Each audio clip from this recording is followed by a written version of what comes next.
All right, now let's turn our attention to the latest business headlines. But with that, we're going to bring in a business analyst, Krysia Lenzo, in studio with us, and accounting professor at Montclair State University, Dan Geltrude.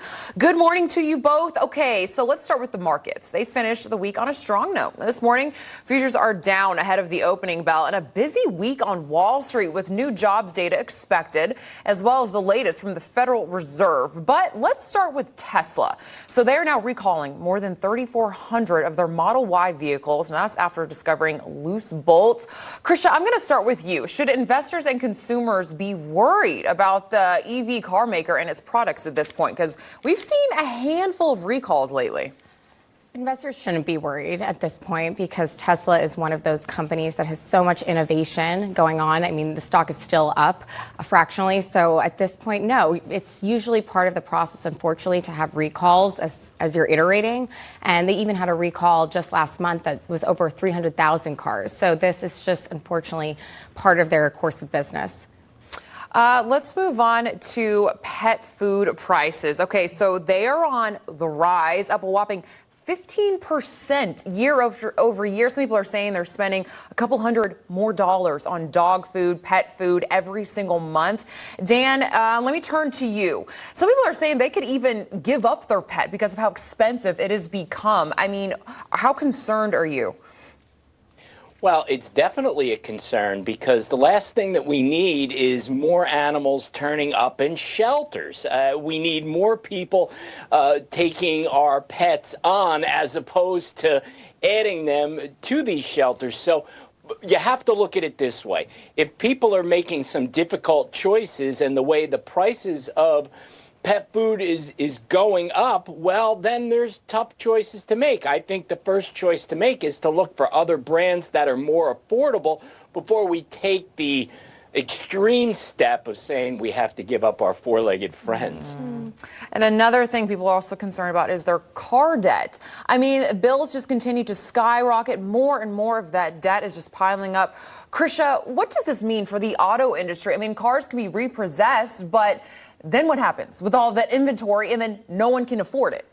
That's exactly right. No one can afford to buy a new car at this point. We're facing 40-year high inflation. People can't pump gas anymore. I mean, there's no real alternative with electrical vehicles.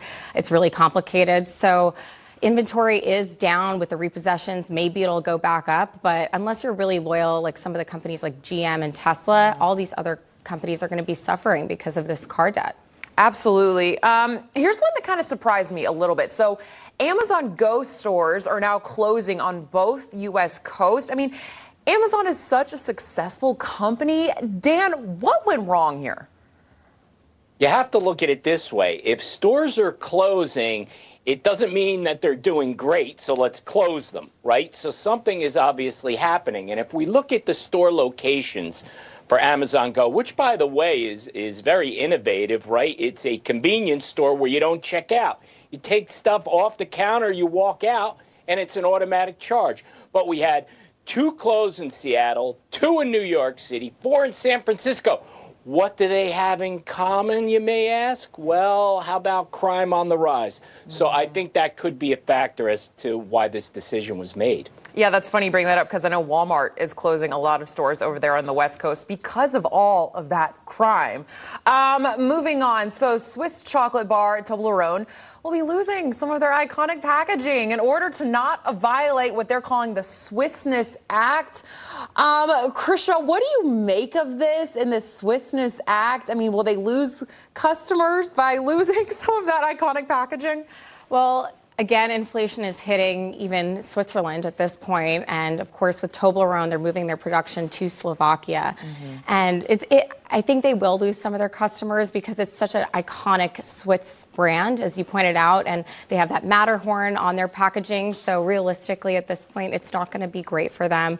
But we'll see what happens. And it's very interesting. I was looking at, so the Swissness Act, if it's a milk-based food product, which obviously milk chocolate would be, 100% of the ingredients that they source must be from Switzerland, and 100% of the production must be in Switzerland. So now that they're moving it out into Slovakia, block you. No can do. So Girl Scout cookie shortage has sparked black market prices. Ooh, Dan, what cookies are affected and just how far are consumers going to go to get a box of their favorites? The humanity. Girl Scout cookies on the black market. Let's be specific here. There's a new line out there called Raspberry Rally. And that's the one that has a lot of demand. It's sold out. Generally, those cookies sell from $4 to $7 per box as established by the Girl Scout Council. However, on eBay, we're seeing these cookies going for $20 plus. So scarcity always creates black markets. And look at what we have here with Girl Scout cookies. What a shame. My goodness, eBay. You can always find someone on eBay and the prices. Girl Scout cookies going for $25. That is unbelievable. Dan Geltrude, Krysia Lenzo, thank you so much for joining us this morning. Really appreciate it. Thank you. Thank you. All right, up next, growing concerns about military readiness, in part over issues with wokeness in the military. We'll be discussing next. You're watching Wake Up America. We'll be right back.